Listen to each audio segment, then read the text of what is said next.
first off, for our mission moment, we're going to invite up Michael, Paul, Marilyn, and Kristina. They're on my list.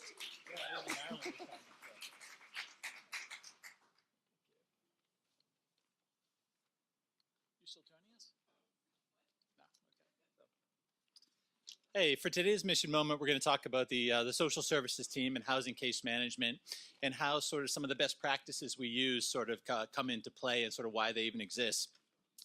I've been doing this work long enough to realize how case management has evolved from coercion into collaboration. Back when I first started, I felt like case management was about just making people do stuff they maybe didn't really want to do.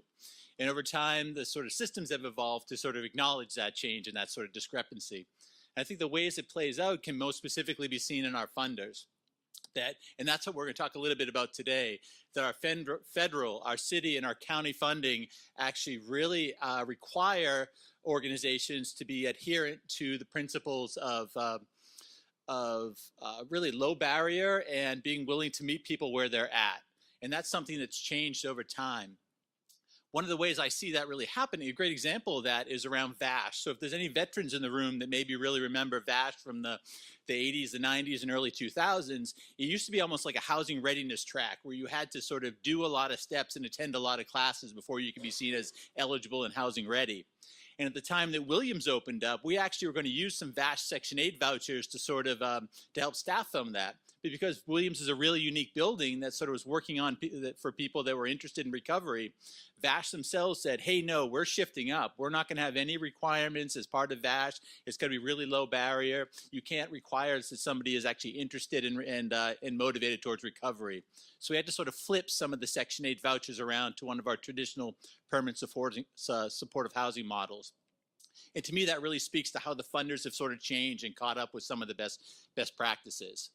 The three best practices out of Corporation for Supportive Housing, which sort of defines a lot of this stuff, is the first is to be tenant-centered, meeting people where they're at. One of the great examples that I've used over time in sort of mission onboarding is having a tenant that moved in 2006 through one of our old High Utilizer programs, who actually, her main goal was to meet a movie star, one movie star in particular. And so when the case manager sat down to do her assessment and goals, that's where she was really focused on. So as part of that and being tenant-centered, he found a way to work her goals to be all with the end result of meeting this movie star. Different things around hygiene, around attention to medication, around being able to sort of become more employable. And as she sort of met some of those goals and did all those things, her focus on meeting that movie star sort of went away. And she stabilized, and here, 13 years later, she's still housed with us. Being flexible, being able to say, a lot of folks who live in our buildings aren't appointment-based, and being able to work with them around some of the, we may frame it as they don't want help, or they're just not willing to meet us halfway, but their onus is really on us to be flexible. And then voluntary. All services coming in are actually voluntary, so it's up to us as providers to really make them come across as useful and something that people can benefit from. The best practices within this are the three main ones. You'll hear a lot in mission onboarding: harm reduction, including awareness of the stages of change, that it's not really a linear trajectory. It's sort of up and down as in our own lives or anything that we try to change. Motivational interviewing and trauma-informed care. All this work is really relational on that. Kenneth Minkoff, who is one of the big sort of co-occurring disorder specialists, we now talk a bit more as behavioral health from Boston, he's really mentioned that all this work is really relational, and that the really only substantive change really comes from a long-term sort of provider relationship with an individual, someone they trust, someone they're willing to sort of be vulnerable about, and have that person move forward with them. And he actually attended one of Plymouth Housing's sort of plenary sessions at a Housing First conference many years ago, and really sort of bought in and was sort of right-oning our sort of approach on that. So if it seems at times that uncomfortable as sort of we made that transition from the really coercive part to actually being caught up with the best practices around collaborative, it's what our funders require and what with best practices show really support long-term behavioral change. We're going to talk about a few examples of some of our grants and how we sort of respond to that in the individual buildings.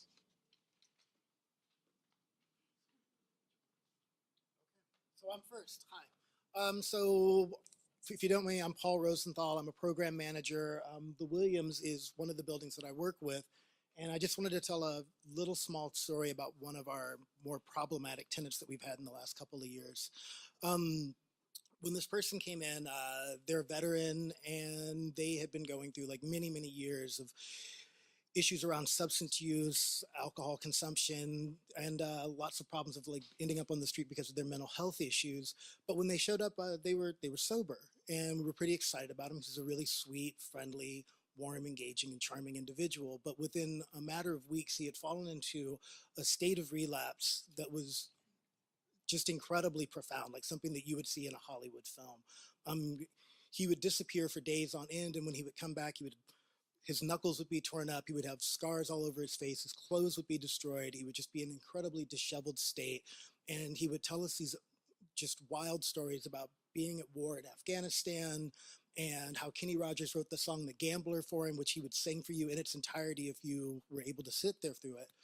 And it was just the saddest thing to watch this person go through this. And every day he would try to smuggle alcohol in. He would berate staff for not letting him bring his alcohol in. But then at the same time, there was like always something really sweet about him. And so case management staff, they worked continuously to try to connect him to services, which was never really a successful thing. The desk staff did like a really fantastic job on a daily basis of keeping us aware of everything that was happening with this fellow. Like every time that he tried to sneak into the building, every outburst that he had against the staff, every time that like he would threaten like another like tenant inside of the building. And eventually, as he stopped paying rent, as he just became like more and more emotionally and spiritually dangerous to the welfare of the building and like his fellow tenants, we realized that we had to move forward with eviction, which is always a really painful thing. And so when we made the decision to do that, the portfolio manager and I decided that we would tell him personally that this was something that was going to happen. And this had been going for months and months and months and months of us trying to do everything that we possibly could with this person. So Dave and I went up to this guy's room like late at night one day, and because that was the only time that you could really catch him was at night. And we knock on his door, and we have no idea what we're going to find when we answer this door because he's just wild all the time. And when he answers the door, he's cleaned up. Like he's wearing like nice clothes. His room is put back together. He's really calm. He's rational, and he's completely sober. And he tells us this is day 3 of him being sober and that he'd just decided, I'm done with being wasted all the time. And he'd gotten himself checked into a program. And it was just the most incredible, astonishing transformation. And the eviction had already started, but we were able, of course, to call the eviction off. And for the next several months, this guy was the most incredible tenant at the Williams. Like he would show up for every single event that he could possibly go to. He would go and participate like in all the different programs that are on offer there. If he wasn't busy with like his outside salsa dancing and kickboxing classes, then he would like show up and like help set up events that he couldn't go to. He would show up after events were over that he'd missed and help to break them down. He would like lend an arm and an ear to any tenant that was having any kind of troubles. Just a transformation unlike anything I've practically ever seen outside of like, I don't know, being in church. So this goes on for several months and everybody's just like, this is so good. Like everybody's like in love with having this fellow here, like as himself again. And he went back into relapse. And when he went back into relapse, it was complete and total and a profound 180-degree shift back to where he was before. And it was painful for all of us to have to see this again. But he talked to his case managers and said, you know, I've thought about it and this is what I want to do. Like I want to like stay here. And I think I want to move into one of your harm reduction buildings because I don't think that I can do this. And so with the aid of the desk staff and case management and the rental teams and so many other people, we started working on an HST for this guy. And he's now over at another building. I'm really happy to say it took a lot of work, getting him to show up for appointments, getting him to make sure that his rent was taken care of before it happened. But instead of ending up on the streets, which is where we thought he was going to end up just a few months before, he is still living in a Plymouth building. And it may not be the most uplifting story, but it's like the best thing that we could possibly offer somebody, which is a place to sleep still. Thanks.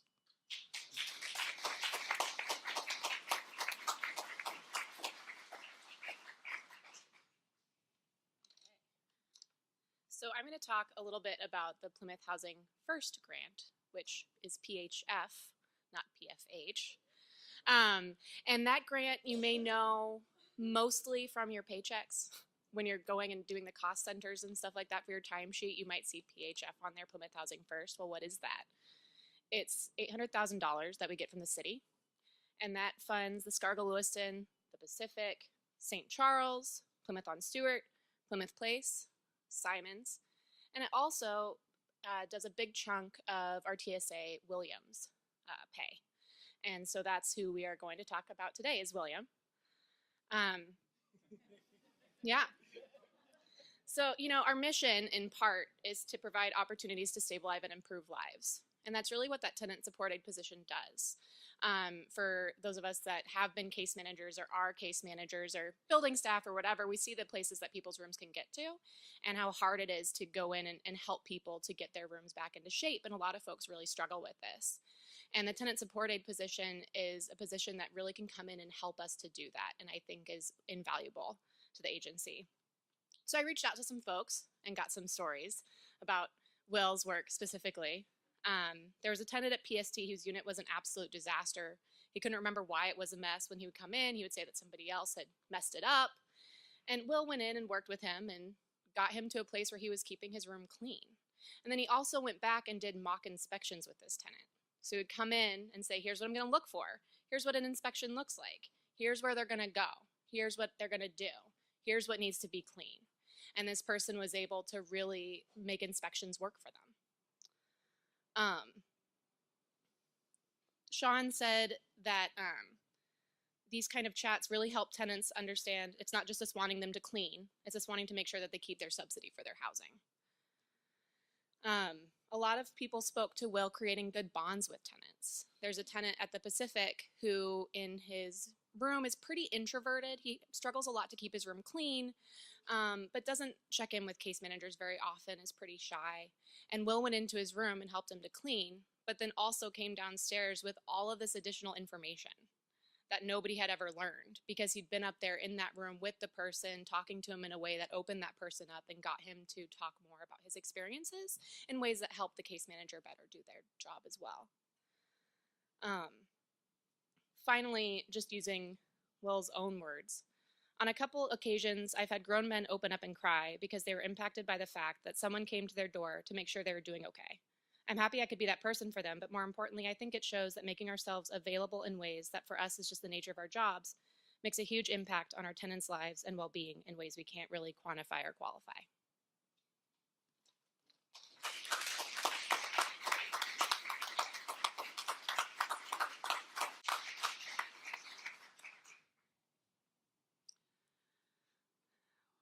Will was also working with a tenant that I worked with for several years at PST and finally was, with Will's help, cleaning his own apartment for the first time after I don't know how many years he's been with us. So good job.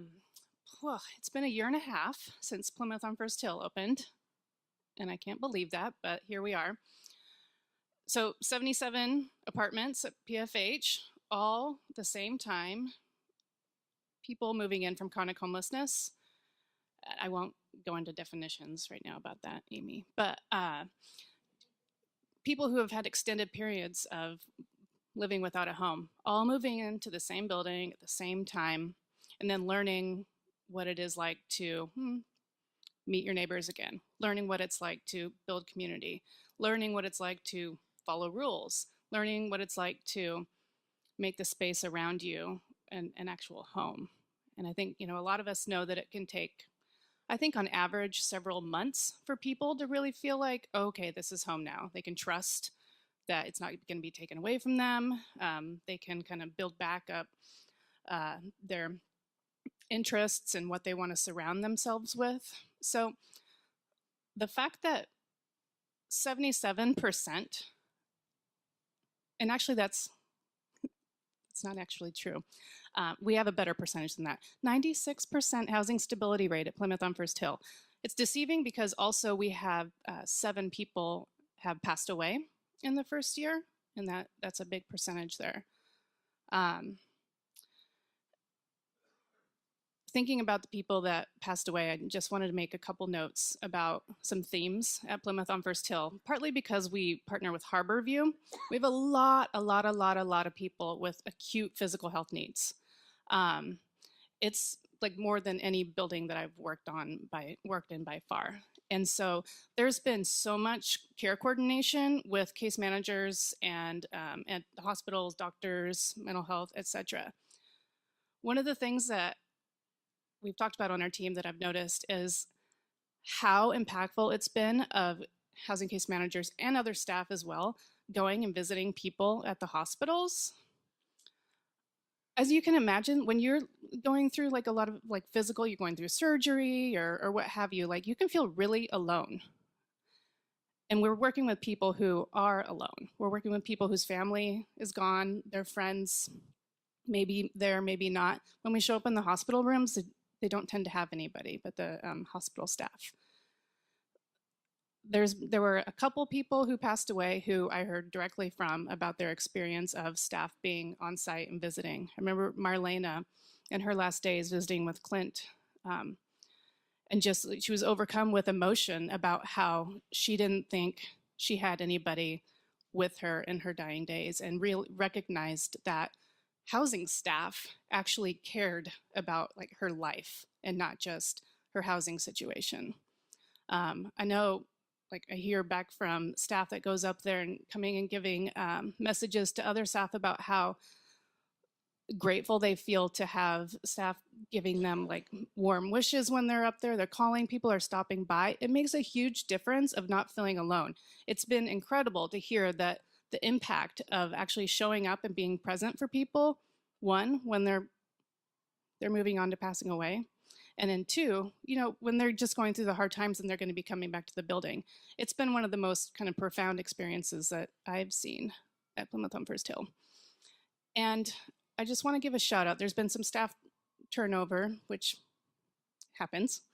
But we have a really solid core at Plymouth on First Hill, of course, led by our Mission Award winner, Michelle. Where is, yeah.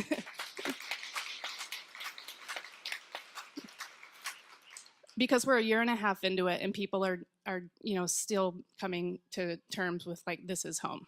Every day people are getting comfortable. Some people got comfortable 6 months ago. Some people are gonna get comfortable 2 months from now. But there's a ton of energy and a ton of time being taken by staff up there, and it's really making a profound difference.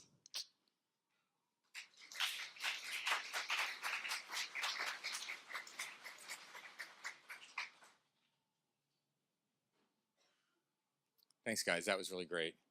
And again, I'm going to talk about the capital campaign a little bit. But again, the incredible work you do is recognized out there. People know what a great organization and a great job you're doing, so you should all feel proud. The Mission Awards was fantastic. I really enjoyed it. I was so excited, I forgot at the Mission Awards to thank Tammy, Raynell, Kim, Megan, and Elizabeth for organizing the whole thing. It took a lot to put that together, so big round of applause. Thank you. So next is a surprise. No, we're going to have William come up to talk about peer groups.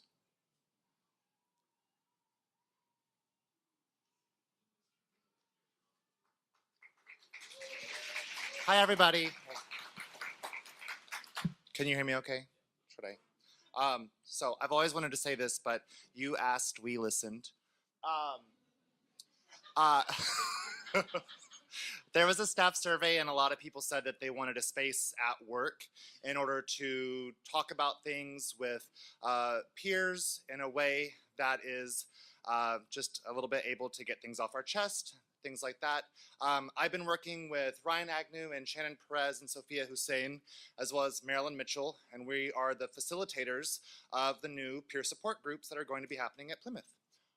And so what we're doing, similar with a lot of the groups that are cropping up, attendance is paid, so you're definitely encouraged to come.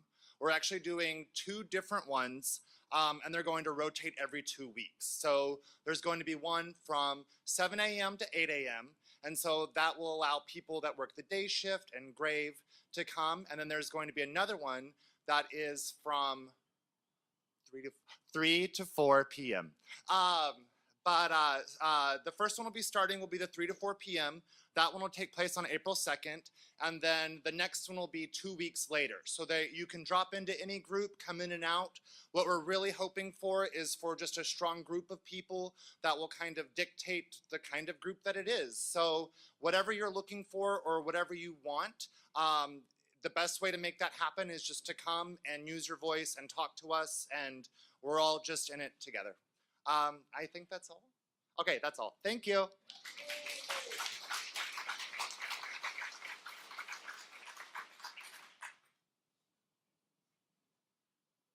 Thanks, William. That's going to be great. We recently had Homeless Housing Advocacy Day. A lot of people went. It was a great showing, so thank you all for being there. What's going on out there in the world, not just what Plymouth is doing, but around the issue of homelessness is really important. So I'm going to have Kelli come up and talk about everything about it, but really thank her and others for being advocates. We're always out there, besides our day jobs, doing the political will of making sure people understand about the issue and support the issue of homelessness. So Kelli, come on up.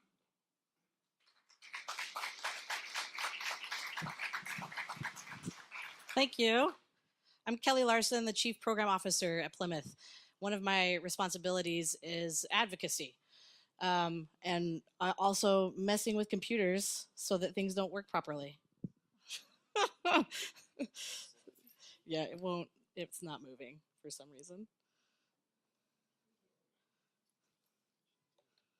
Technical difficulties. So I want to walk through sort of following all the wonderful stories that you've heard. I want to walk through some information to sort of ground our work this year in the need that we face globally and in our community for people who are struggling outside and in shelters with homelessness. So this is the big picture in our country. We have over 550,000 people who've been counted as experiencing homelessness. The majority of people are living with shelter. So families primarily are housed in shelters, or they're served in shelters. And then you can see the single adult population is the majority of the homeless count, which is the dark green pie and the bottom blue pie. So over 60% of the total homeless count in this country is single adults, which is what we are here to do at Plymouth. Now stepping closer to where we are in Seattle and King County, this is the latest information that we have for 2018.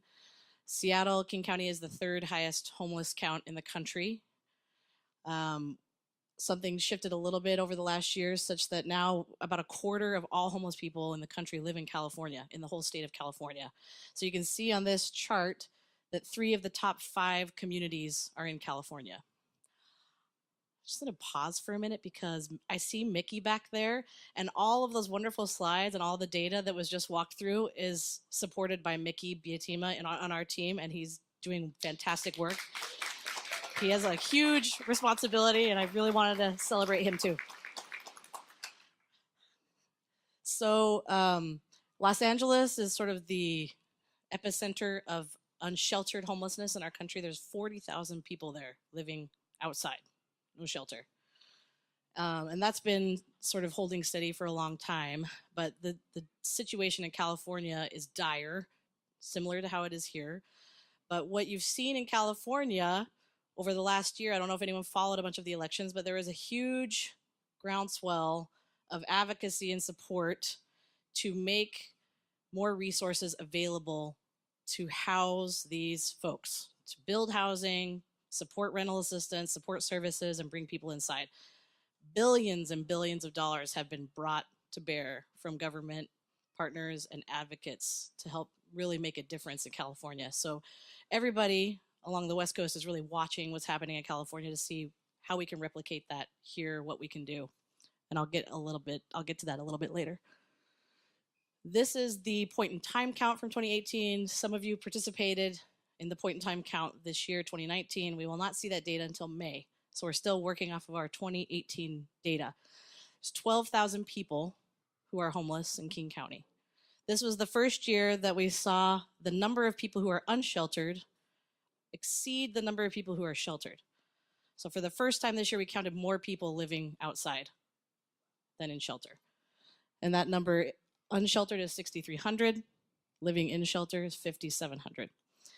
We are talking at Plymouth about serving the chronically homeless population of single adults, and that is around 3,500 of this count.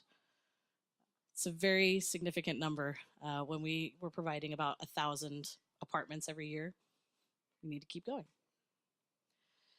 It's very important to come back to this, that homelessness disproportionately impacts people of color, particularly people who are Black, people who are Native, people who are Pacific Islanders, this has been sort of a change over the last few years, people who identify as multiple races are really overrepresented in the homeless population.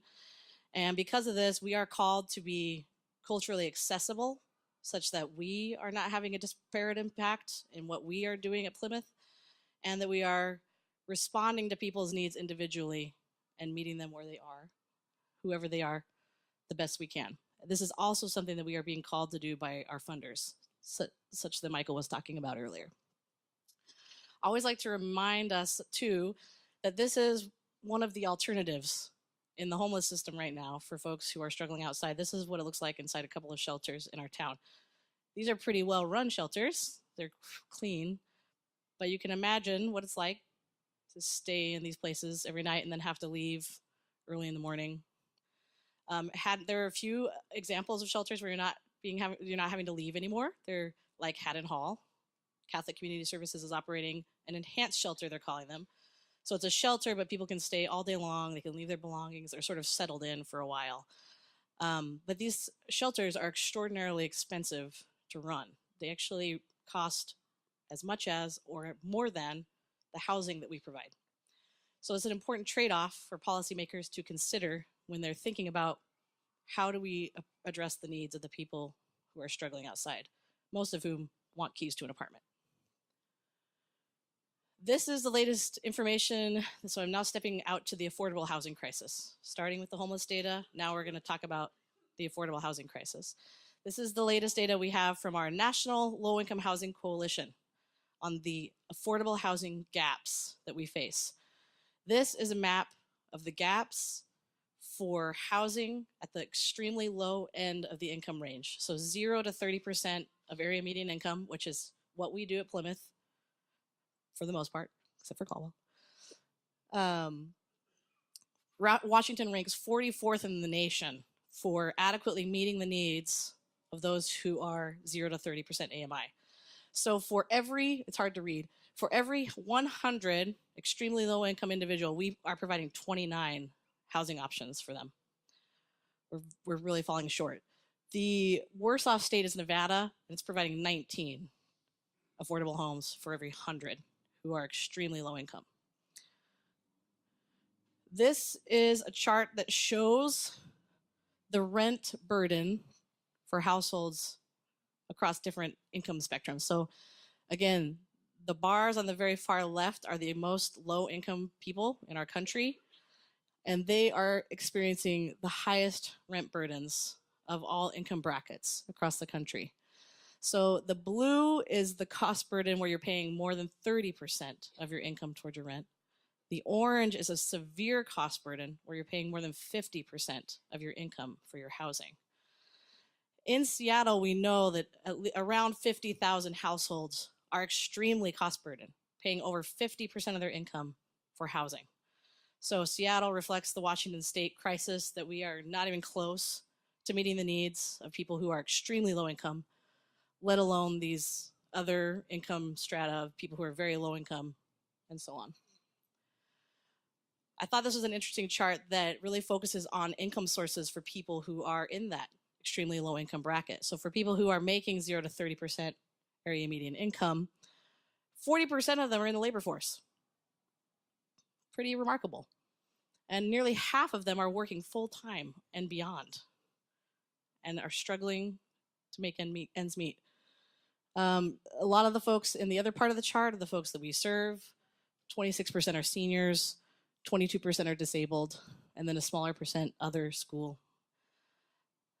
But this 39%, there's a huge portion of people who are experiencing homelessness right now in our community who fall into this category. There's very little for them. So we believe that affordable housing, the lack of affordable housing, is the root cause of homelessness, the most important root cause. There's been some stuff in the news. I don't know if anyone watches Como, but you should stop right now. If you did, just turn that channel off. They've been doing a series, the latest episode or the series. Do you want me to announce that? They're going to re-show this Saturday at 10 in case you want to catch it. But I will warn you, it's titled Seattle is Dying. It's just awful. And I was at a presentation yesterday and I got asked this question that clearly this person had watched this show. And their question was, well, shouldn't the police just arrest everybody who's out there using drugs and homeless? And they need to be empowered. And really what we need to do is invest in treatment. My response to that is we do need more treatment, but people need housing first. It's a basic need that we are not meeting for thousands and thousands of people in our community. There are many people who need treatment, but treatment without housing is not very effective. It's very challenging to start a path to recovery when you're struggling to live outside. Or treatment in jail, right. I mean, honestly, we would take a little bit better service for people in jail. But no, I don't think the whole continuum is through the criminal justice system. That's kind of the angle of this piece was the criminal justice system needs to be buffed up. Police need to be empowered. And we just need to deal with it all there. No. Housing first. Do more of what Plymouth does and DESC, build more housing, and then support people with treatment resources as well. So all of these numbers can be very dispiriting. And I think it's really important to kind of step back and see the big picture and be horrified and get angry and get energy to keep fighting for the stories that you heard earlier today that give us hope that we actually are doing a lot, we're doing good, and we know it works, and we have to keep going to tackle this crisis that we have before us. So one of the things that gives me hope is that Plymouth is committed to developing, preserving 0 to 30% AMI housing. So we are doing our part to help tackle the extreme shortage that we face here. Always advocate for more money and more housing. That's kind of, those are my two prongs, but really the money is for the housing. We have a lot of good things here. We have the Seattle Housing Levy. We have a King County Veterans, Seniors, and Human Services Levy. We have the State Housing Trust Fund, which you're going to be getting an email from me on this week because we have to really send the message to our lawmakers right now in Olympia that we need these investments in the State Housing Trust Fund. They're facing a challenging budget climate, and we're hearing that we are on an uphill battle to get $200 million in the Housing Trust Fund. So we really need to keep sending out action to get that number as high as possible. Some of you have heard me talk about this. The goal for this year in Olympia, the state legislative session, was $600 million for homes. That's our marching charge, $600 million for homes. $200 million of that comes from the Housing Trust Fund, ideally. And then there's two other bills that are going forward at this point that will help to get us to that $600 million. One of them is the progressive real estate excise tax. How long have you been working on that, Paul? Been working on this one for a long, long time. So this change to the real estate excise tax would not affect properties that are valued below $500,000, and the real change is for properties valued above $1.5 million. It's a nice progressive revenue option. So it's actually got a lot of support in Olympia this year because they are facing a bit of a tight budget. We're really hoping we can get some funds from this.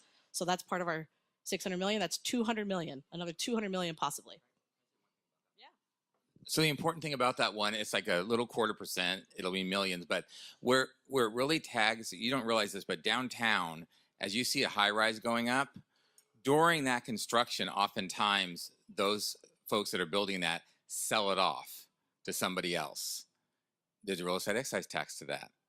So we want a little increase. We can get some for housing and homelessness. And then when it's built or it's been running for a couple of years, they sell it off. So hotels and big condos and all those things, not condos, apartment buildings, are sold off back and forth many times over during the years. And so this is a huge amount of money that we could gain for housing and homelessness. So we're really hoping that's going to pass this session.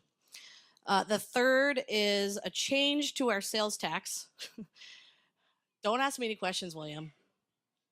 Don't ask me a question about this. William always asks these questions that just go down these rabbit holes.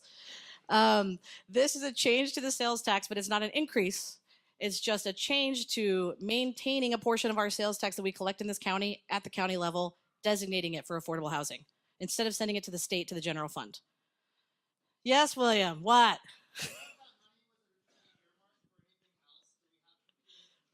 Oh, you know, parks or something that doesn't impact people's lives. We care about parks. We care about parks. But parks do not save lives. Parks are important. Parks do not save lives. No, but what they're saying is there are other revenue options for meeting the needs that will be left behind by that gap in the general fund. And this is critical time for us to be we are in a crisis. We need to be focused on getting resources for housing. This is the time to do it. The other important and very radical and very challenging policy change is density. We have a very significant portion of the land in Seattle that is dedicated to single family homes. Anybody want to guess how much coverage of land that is? Is that right? Is it 70%? I never knew the answer. I was assuming somebody would know, like Rosie. 70% of Seattle's land, let's assume Rosie's right, is dedicated to single family homes.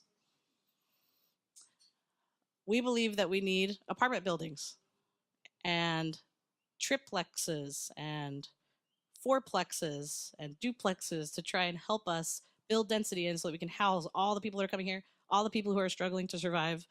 We need density. So what just happened yesterday? Hallelujah! Oh my goodness. We had a big thing happen here in Seattle yesterday. A major piece of legislation called Mandatory Housing Affordability passed. It was a great day. It was very, very good.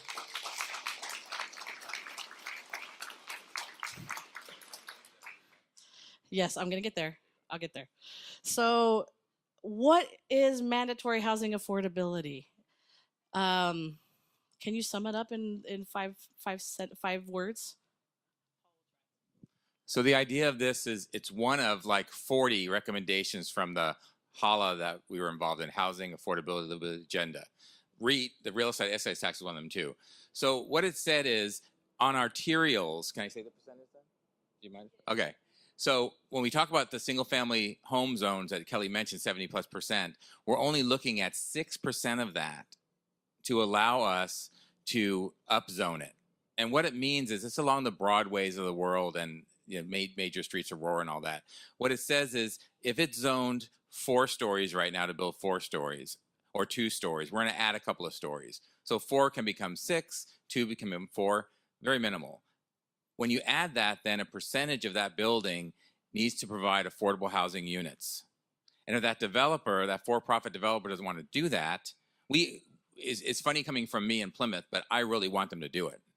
For all of us, you in the audience who need affordable housing, want to live close to work, the whole bit, I want them to build it. And we try to balance this and make it so they would build it. If they don't want to build, they can pay into a fund, which really helps Plymouth, to the Office of Housing, and that adds to the housing levy and other money to give out to projects. So both are a good thing, but we're hoping that more gets built in those affordable housing units than people, instead of paying into a fund. But it's only going to affect 6% of the land in Seattle. And what's been happening is current zoning, people have been maxing it out, like building really high, you see those big houses and stuff. And so it's part of the rhetoric we've been getting against this is that people think it's already in place. And what they see is the growth in Seattle happening already just naturally. They think that's part of this and it's not. So it's going to be great once it gets moving. That was more than 5 words, but okay. 5 paragraphs. So just to reiterate, this was the scene at City Council yesterday on the right. This is a group of homeowners, single-family homeowners, who are claiming that mandatory housing affordability is causing displacement. This is very problematic, very problematic. All of the people who spoke in council chambers against this measure were white. The majority of our homeowners here are white. So there's a lot of conversation about the connection between redlining and zoning, right? And that this zoning change is a small step in the right direction of trying to undo some of the harm that has been done for decades and decades and decades.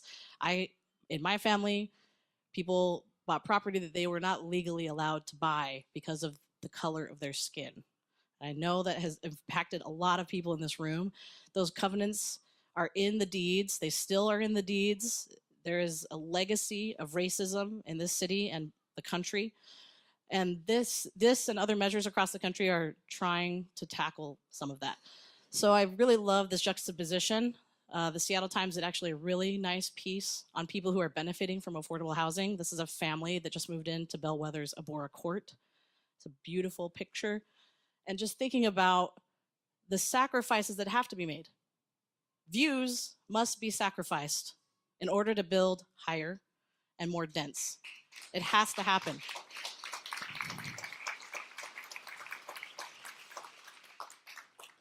Gregory.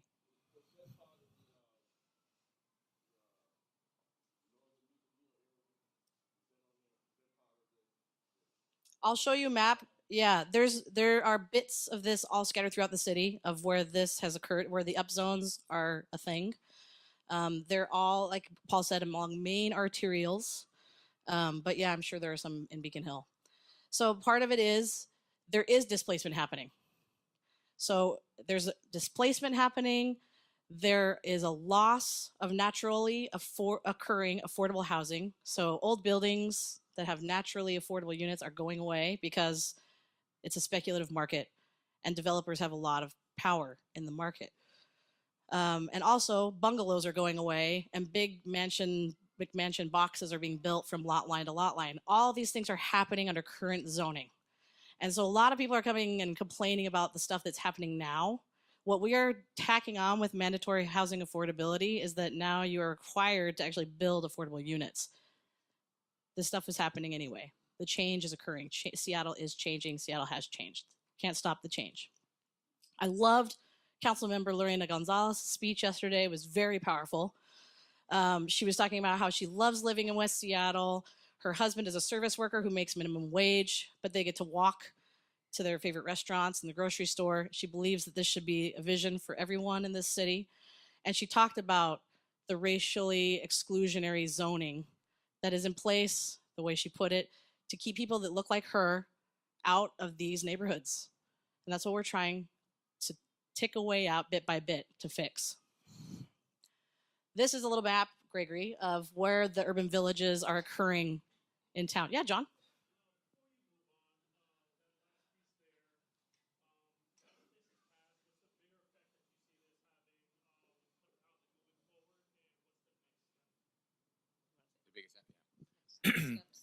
Yeah. So the biggest impact is those funds that people pay instead of build the units will be in a pot of money that we can access to help do more projects. So not just us, so the city may, I think this time the city gave out 75 million, around 75 million, which just leverages other money, but for projects, it's hoping that this will add 20, 25 million annually to that. So that's how it's going to help us. But also, again, just like Kelly said, providing more affordable units throughout the city, and hopefully that'll help other rents go down. I think people also believe this is the beginning of the fight to do more radical changes to our zoning laws. And some of that was spoken to yesterday as well. So I'll talk a little bit about that in a second. But you can see here that in the green areas on the map are the urban villages. So this was a strategy that was kind of put into play in 1995. maybe you would say that people who actually have a stake in keeping single family home zones untouched promoted this idea that we should really only be focusing on arterials. Focus on arterials. Don't touch the rest of the single family home zones, right? And so that's been decades of policy. It's impacting 6% of our residential land. The pink portion, which is like all of downtown South Lake Union, that's already, MHA is already in effect. We're already having zoning changes in our neighborhood here. But you can see these bars. These are the changes with the changing zoning laws. So the projections are that we'll get 5,000 more affordable units than we would have with these changes. So that's big. That's good. But as Sally Bagshaw yesterday, she said it's a very important drop in the bucket. So we have to keep going. It's a start. Just to quickly touch on a couple of other communities. So Oregon has a lot of stuff going on. Their legislature right now, they're looking at statewide rent control. They're also looking at a statewide significant change to their single family zoning. Any cities, something like over 10,000 or 15,000 would like eliminate single family zoning so that you could build duplexes, triplexes on any lot. Right now, we can't do that here. We can't even do ADUs. That was a big thing, was trying to get the mother-in-laws and accessory dwelling units. That's still in process. That's not been passed. There was a ton of opposition. There's always a lot of opposition here to any changes to the zoning. It's a big deal. And then Minneapolis. Anyone hear about this? This is pretty amazing. They sort of had a city council change in Minneapolis, and they got this very energetic council president who really took it on. It's really interesting. The state speaker in Oregon is a woman, and the council president in Minneapolis is a woman. I mean, it's just kind of interesting.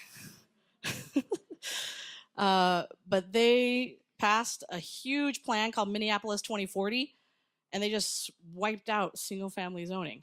Now, I think Minneapolis might be a little more accustomed to having apartment buildings sort of scattered throughout their city because they were sort of built along streetcar lines. And if you ever go there, you can see a lot of mixed use, mixed housing in a lot of different neighborhoods. But still, this is a big change. It's a big change. People were sort of unhappy about it, but I never saw any reporting of disgruntlement like we see in Seattle. It's pretty amazing how active the homeowners are in Seattle to protect their neighborhoods.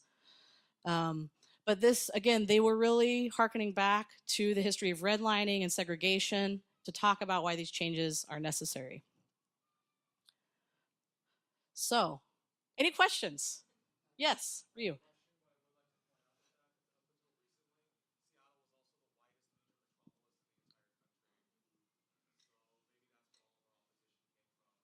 Right. Maybe.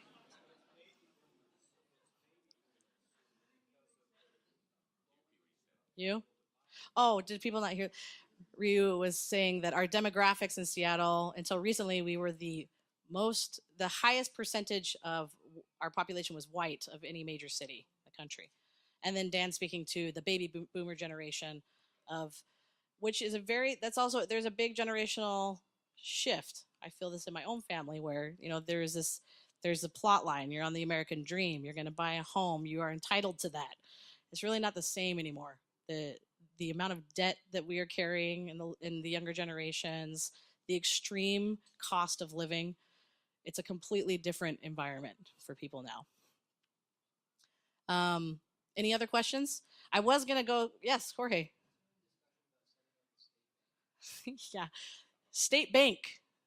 Yes, there have been conversations about setting up a state bank. I will admit they sort of remain on the margins still.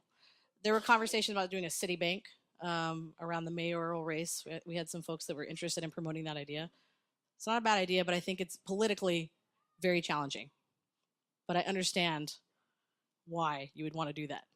Because the banking industry has a lot of power and they pull a lot of resources away from important things that we could be doing. Daniel.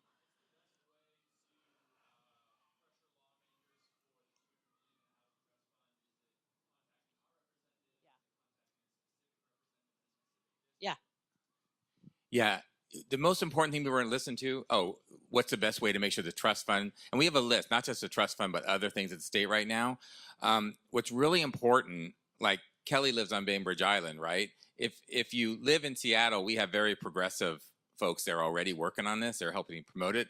But if you are living or your family is living in other areas of the state, those are the people that you want to give them the information and have them call and advocate and email, because the legislators mostly will listen when it's not just a big group like all of us going on from with Advocacy today, but when people from their actual districts are responding and concerned about something. Yes, calling is really good. Emailing, they count contacts. Even if it's the same email that you sent, they count the number of contacts on an issue, and all that adds up to make a difference in the fight. When it gets really crunch time at the end with budget decisions, it's really important that you've reached out and they know your issue. Yes. Very good.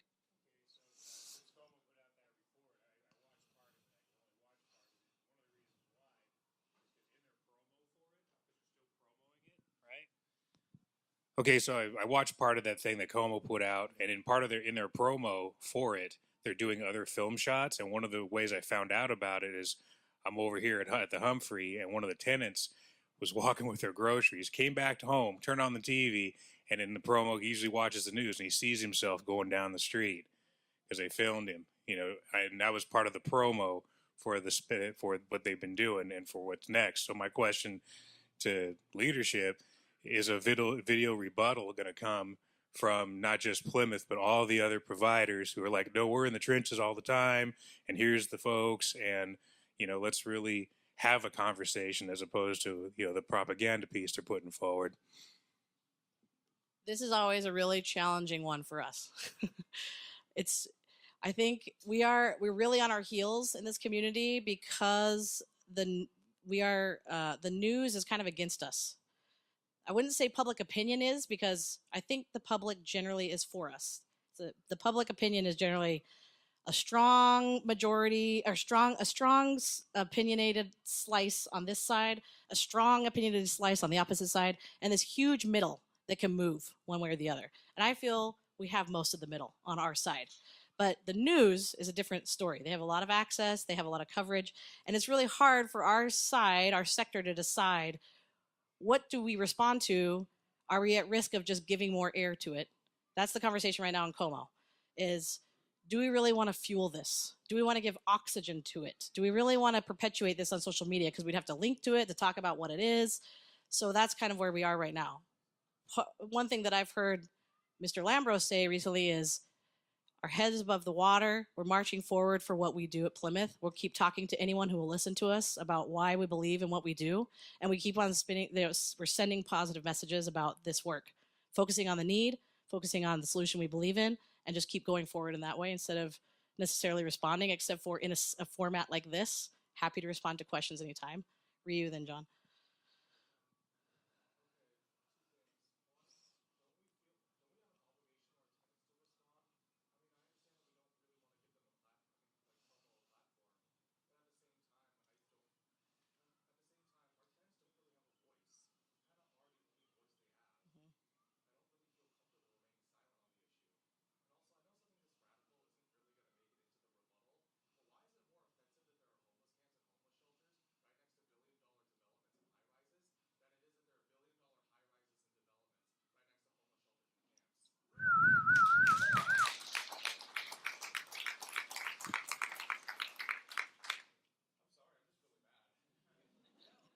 You should be. Yeah. Do you want to respond on this? So we're going to switch the order. I'm going to talk about the capital campaign after Kelli, because a couple of things she brought up are really important for the campaign, and then we'll have Tim go. I think we're going to be talking, I've talked to a couple people about trying to get a response from everybody, not as Plymouth separately, but everybody as a coalition. But I can't tell you how many times over the last 25 years I've been through something like this, and we do not want to give more power to it. And that's what happens. You end up getting into a fight. So what we want to do is talk about how short-sighted that piece is. I watched the whole thing. How short-sighted that piece is that they didn't talk about the LEAD program that works really well, familiar faces, permanent supportive housing. They didn't talk about anything positive that's helping the situation, just the negative. And it goes back to what Kelli said. If you want to do something about it, let's put more resources into it. Can I just be on the bandwagon for a second? So I, with the campaign, we are working on something called Third Door. Have people heard about that yet? And that's what Kelli means, to go above the fray. When the head tax thing was happening back and forth, and that's sort of the same thing this is going on right now, and people were for or against and fighting like crazy. After that was over, Sarah Rankin, who's a professor at Poverty Law Center at Seattle University.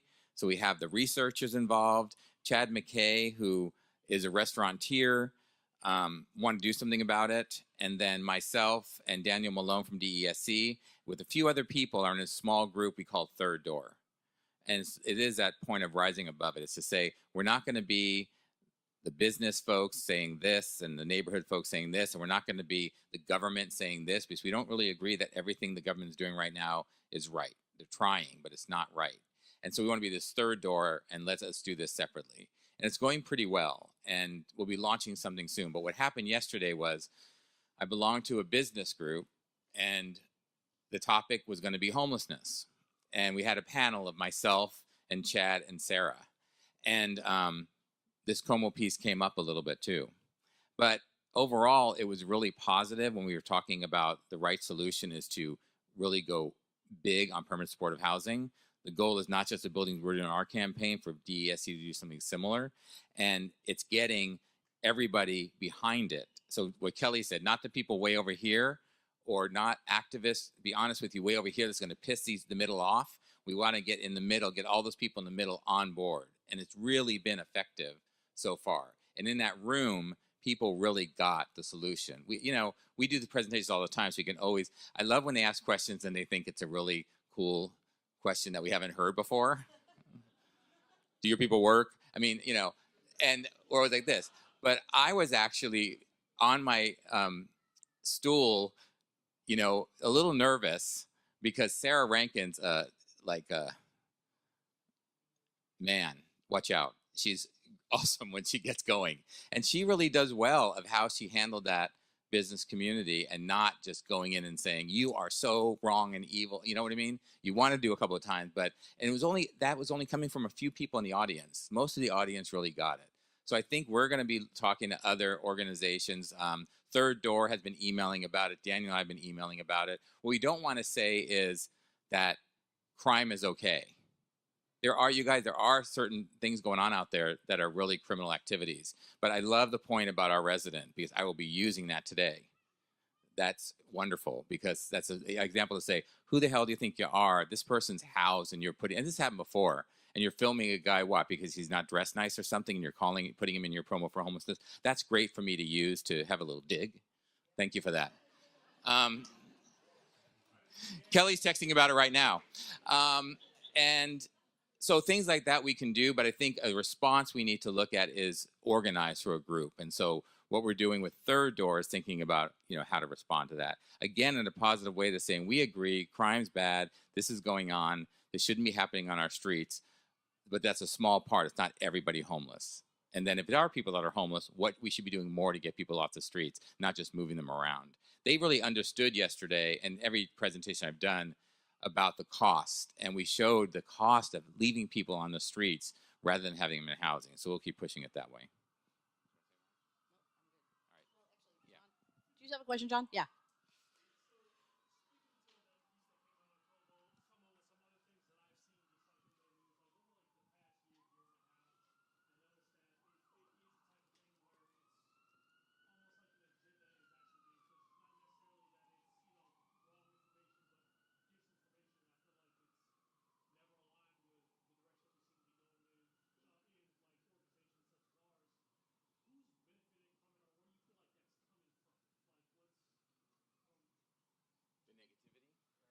Selling papers.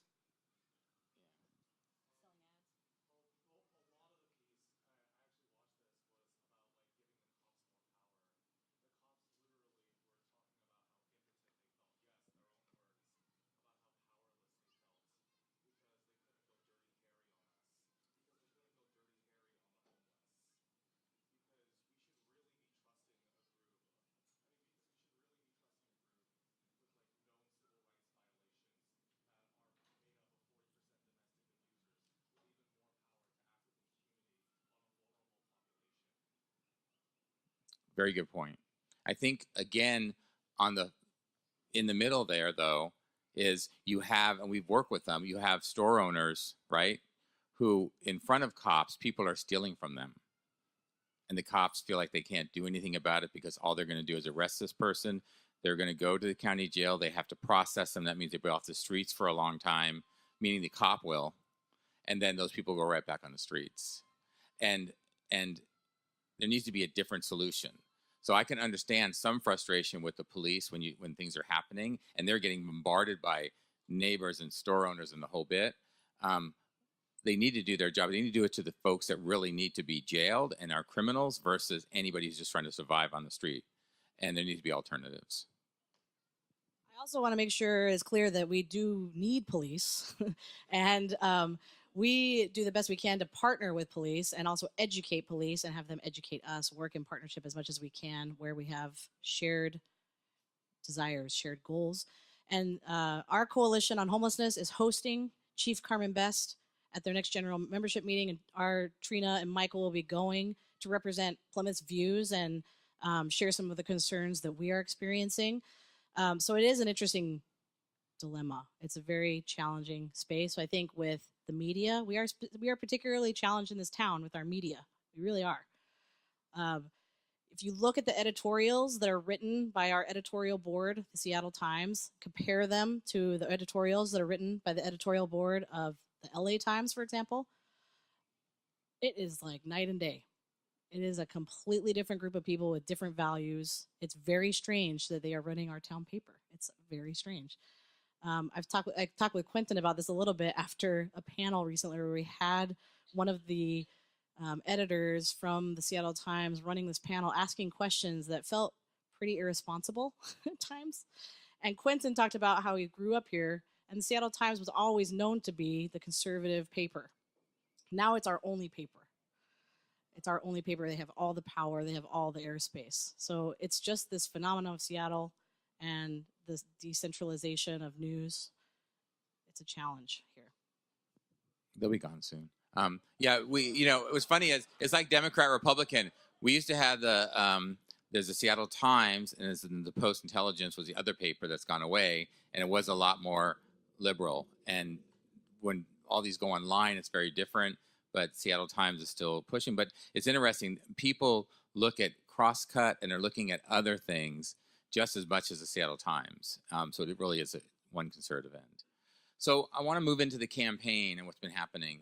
I don't think there's a slide for it, and then Tim's going to come up and talk about Rainier.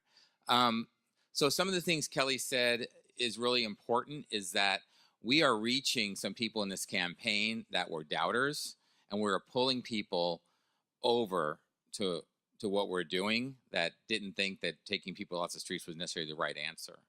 So what's been happening is originally, as those of you who knew, originally our thought was to raise $25 million and do 5 buildings in a row.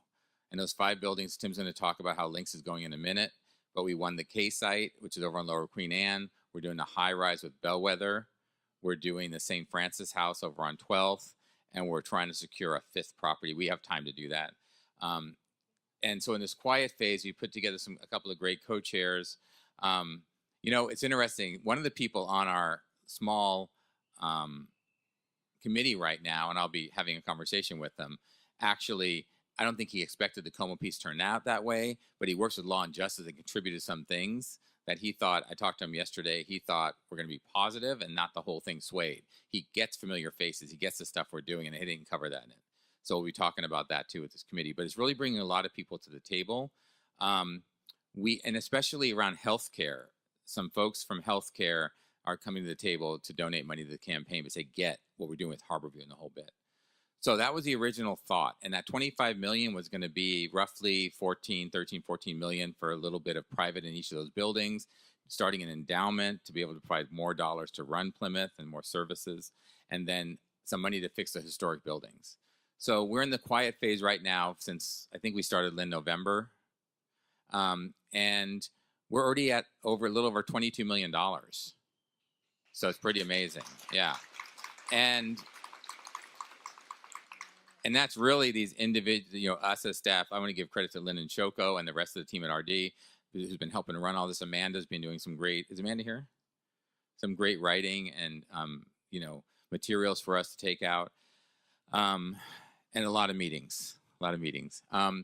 And so because of that, it's going so well. We're not firm yet, but we're really thinking we're going to go bigger. And so when we launch, we're hoping to launch in June, and we're waiting to hear about a couple of huge gifts from foundations that just love us. We know we know we're going to get something big. We're waiting for their timeline of when they make decisions. The funniest story I'll tell you is that I did a big presentation with a couple of these committee members. I can't tell you who to, but for a big $5 million gift. So our goal is to get several $5 million gifts to sort of anchor the campaign. And we have 3 in already. And I never been through this before. Did the presentation. I thought they were receptive. They got it. They really liked it. This is around healthcare. And I got a text that evening to give the guy a call. And he goes, yeah, we stayed after you left, and we're going to go with the $5 million. Yeah. So, so it speaks to the support of what we're doing at Plymouth. They get the model. They get this is the right solution. We're educating. So it's not just raising money, but educating people. And so when we launch, we're hoping it's going to be 50 million or so.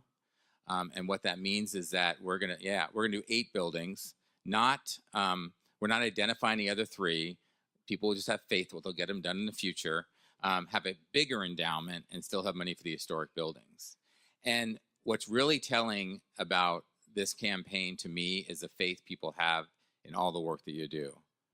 We've done you've been around. We've done tours of the building. We've had meetings. We've just everything, and people just really get it. And what I mean by that about faith is that not one single group so far has said, I'm going to give you $1 million. We have a few of them. We have 5 of those now, or $4 million gifts. I want you to use the $1 million on this particular building, or I want you $1 million just on capital and not your older historic buildings and not your endowment. Everybody's saying, if you feel that this is the package that you need for this campaign, we're behind you. And even if someone does come about and say, I want my $1 million to be used for something, we'll make it happen. But it hasn't happened yet. They just get what we're doing. So it's going really well. You'll all be involved when we get to the point of launching. We're hoping in June. But we're going to make it happen. And this 50 million, this is what's important about what Kelli talked about with all this funding coming about. This 50 million is leveraging 250 million that we're getting from the city and the trust fund and tax credits and the whole bit. We are not popular right now among other nonprofits. Tim and I went through a very contentious meeting about tax credits. And so, can I just tell the funny story? So, we just got tax credits for links, right? Now we just got tax credits for K-Site. And when you get these tax credits, the priority among these tax credits is for homeless. And we score really high because of the great model we have. And we're doing 100% people off the street, high utilizers, all of that. And so we compete really well when we're in a round of funding. So we just got it for K-Site in 2019. Because Mad Boy is so complicated, we have asked the commission to forward fund us for 2020, saying this project's going to score high enough anyway. You might as well do it. And so they're looking at doing that. And we had to go to a meeting of other nonprofits to explain why that after we just gotten for links and K-Site, we're going to get 2020. Now, what they didn't know is that not only were we going to get forward fund to 2020 for Mad Boy, but we were going in for 12th and Spruce too. So we wanted 2 of the 3 projects, and this is countywide. And after that meeting, we realized, whoa, and I've talked to campaign, we really can't do that. They're mad enough. But what they're trying to do is say that we need these 9% credits to go after different types of housing, like that it used to be. It used to be the tax credits were for if you had points for different things like historic, where it was located. And we fought really hard to make sure that they prioritize homelessness. And now that's trying to be taken away a little bit based on what we're doing in the campaign. But part of it is like we're telling them do projects like this. That's really going to make a difference. Not that you don't make a difference in affordability, affordable housing, low-income housing, some homeless units, families. But if you want these particular dollars, then go big. And so we're still in a little bit of a battle, but we have to also play nice with our friends. So we're going to be monitoring that. Any questions about the buildings or the campaign or where we're going? The K-Site's going to be similar to Sylvia's place. The rest are going to be permanent supportive housing. Oh, so K-Site's Lower Queen Anne. Second to Mercer. Dan?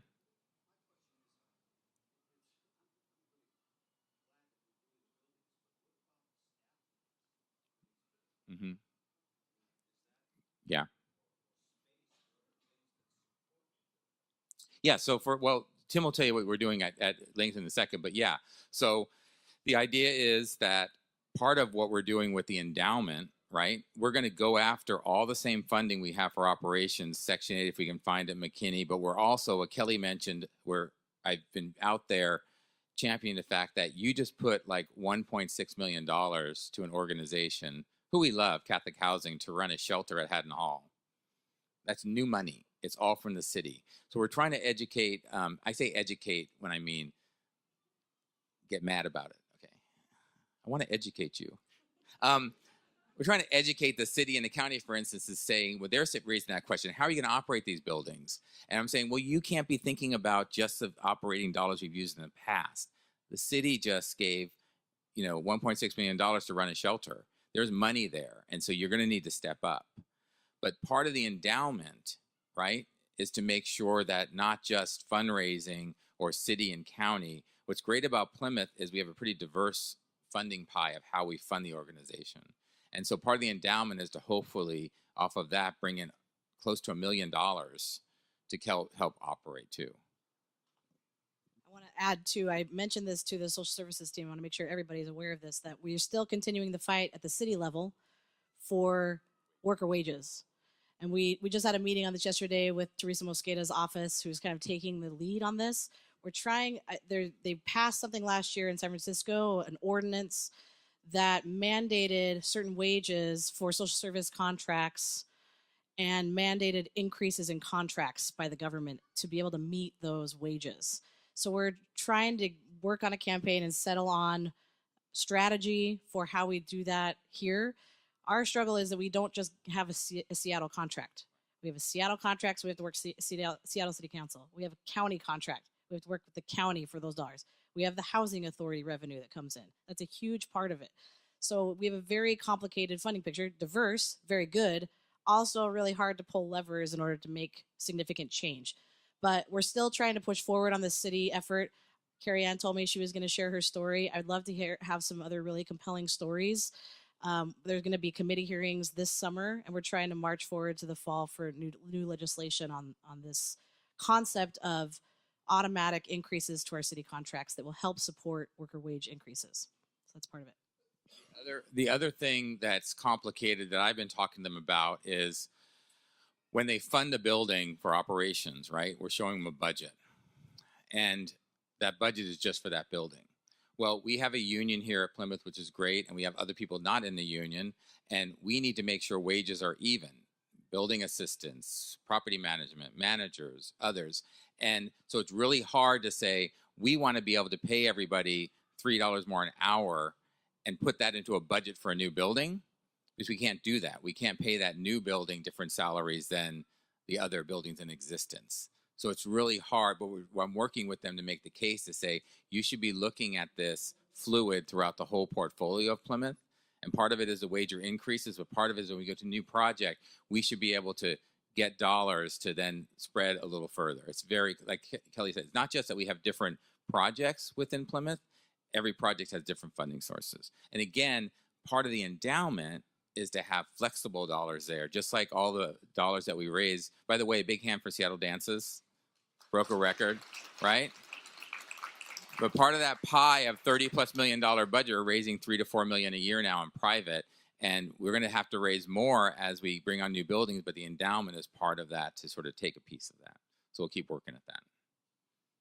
Okay, that's the capital campaign. Tim.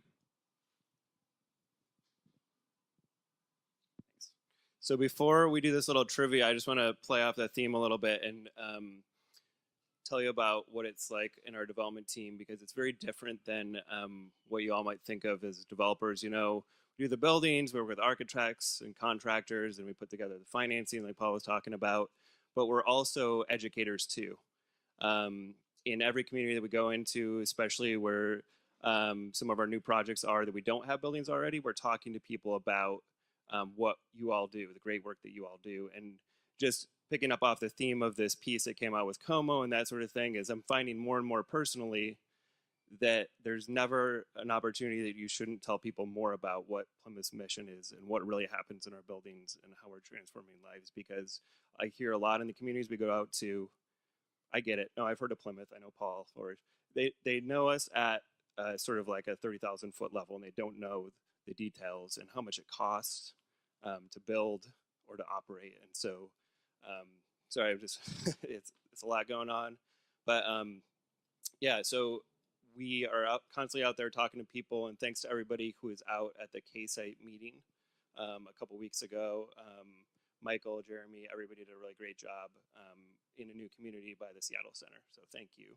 I'm going to ask Bo to come up, who's a project manager for the Links project, which is at Rainier and King. Hello, Bo. And I don't know if we have a prize, but does anybody know what this picture is of? Rosie, you can answer. Carrie Ann? Okay, close, but it's actually another Amazon office tower. No, it is. You're right. Yeah. So Bo is going to give us a little bit of an update. Is there another slide, Dylan, we can go to?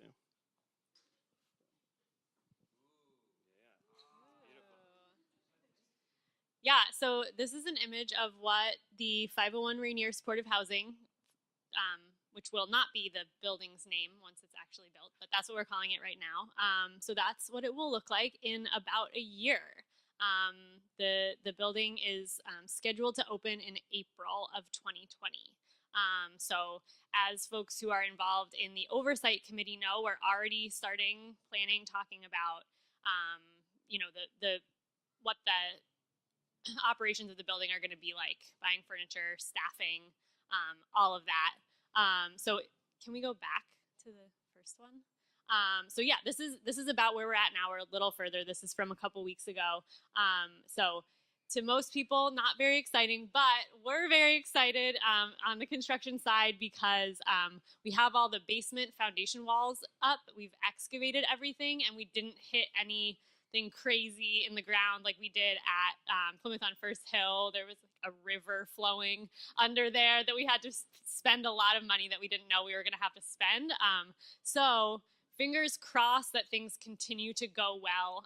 That will help us a lot with being able to put things into the building that we really want to have for tenants, like really good quality finishes and units, like really nice furnishings, everything like that. So we're really hopeful that we'll be able to do that.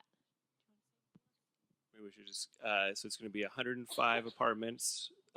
There's a small retail space along King Street. So this is looking from King and going down Rainier to the south. And we weren't required to do the commercial space, but as Kelly was talking about, with a lot of conversations around the MHA, people, you know, there is change happening in Seattle.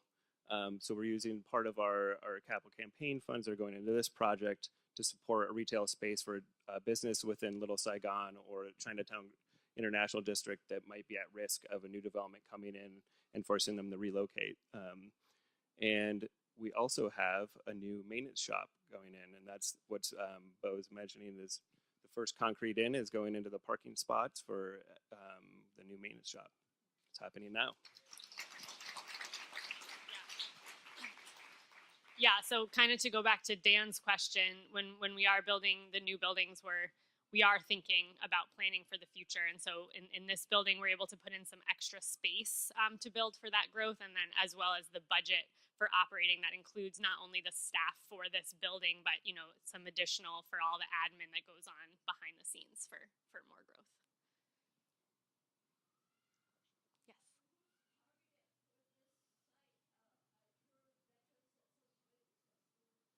Yeah, so this is going to be, well, I guess it's not quite like any of our other buildings. It's going to be similar to Plymouth on First Hill in that we're going to go through the coordinated entry, most likely. We won't have the same medical set aside at this building. So, right. Yeah, we'll try to get some referrals for the medical folks who are high medical utilizers, but pretty much just through coordinated entry. So chronically homeless if we